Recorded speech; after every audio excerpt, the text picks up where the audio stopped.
Bomb it. Occupy it. Buy it. 3 strategies, 1 goal.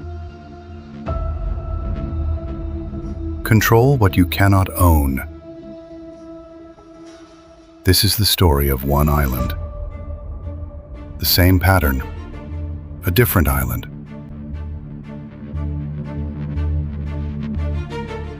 The world's largest island, bigger than Alaska.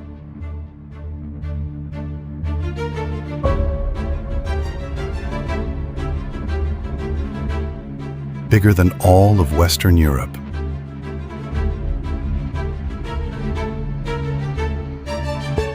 Greenland.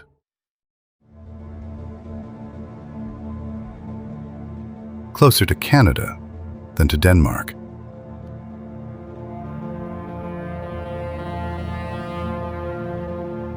Copenhagen, 1941. Denmark had just been occupied. The government was still there, but it wasn't really in charge anymore. It was giving orders. Nobody had to follow them.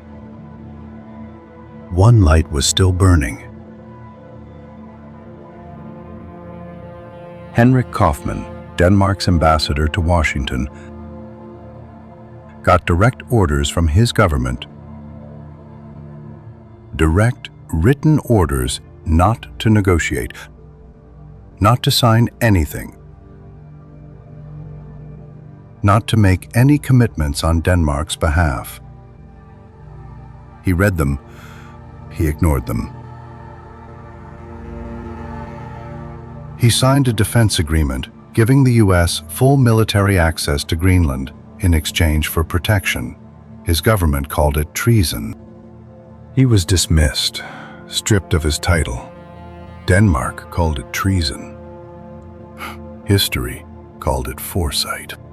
It wasn't the first time Washington had its eye on the island. In 1867, Secretary of State William Seward, the man who bought Alaska from Russia for 2 cents an acre, formally proposed purchasing Greenland from Denmark. The man who bought Alaska knew Greenland was the other half of the equation. Congress disagreed. History didn't.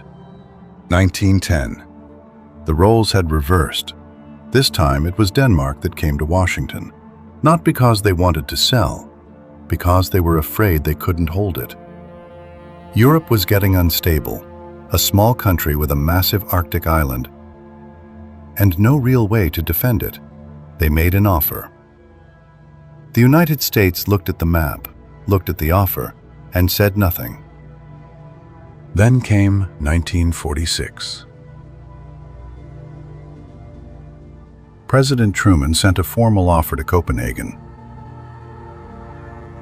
$100 million for permanent sovereignty over Greenland.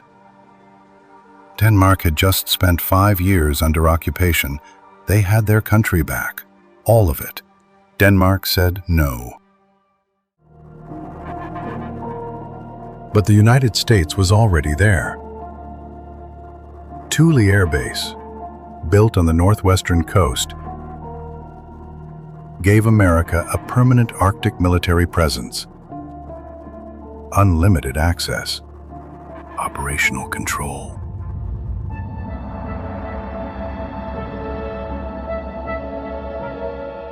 Thule Air Base sits at the precise midpoint between Moscow and Washington. The base wasn't built by accident. The Inuit community of Kanak, who had lived on that land for generations, was given 4 days' notice to leave. No consultation, no compensation, no choice. 150 people, 27 families, less than 24 hours' notice. They were told one word: temporary. They were moved 140 kilometers north to a place called Kanak. Their settlement became the base perimeter. They never returned. Today it's called Pitufik Space Base. The name changed, the mission didn't.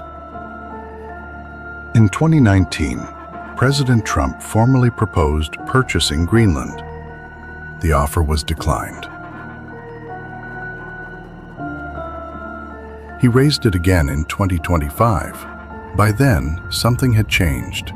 The Arctic ice is melting. Shipping routes that were frozen shut for centuries are opening. Every major power is repositioning, quietly, quickly. None of this was new to Washington. Seward understood it in 1867. Truman put a price on it in 1946. The offer came again in 2019, and again in 2025.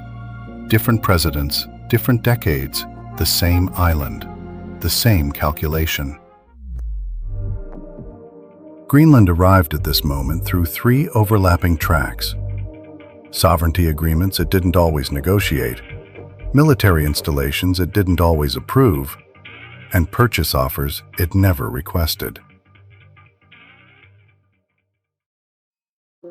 Each time one approach closed, another opened.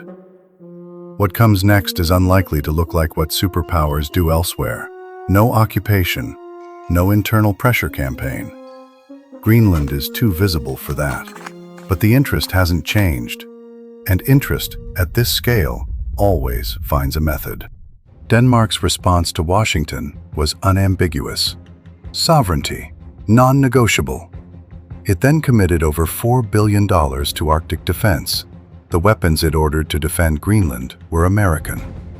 European leaders issued a joint statement. Greenland, they said, belongs to its people.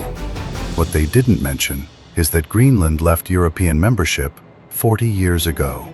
The EU has no legal standing over Greenland. The strongest protection on paper is NATO's Article 5. The United States is also a NATO member. Here's the thing about Greenland. You don't need to own a place to control it. You need a base, an agreement, a radar system pointed north. The United States never bought Greenland, but it built infrastructure there. It relocated communities to make room for it. It signed deals that Denmark couldn't really say no to. That's not just history. That's a pattern. The island nobody could buy has been, in every practical sense, controlled by the country that kept trying to buy it. The ice doesn't care about any of this. It doesn't negotiate. It doesn't read treaties. The people who lived on it for thousands of years didn't get a vote either. They were just moved. The ice stayed.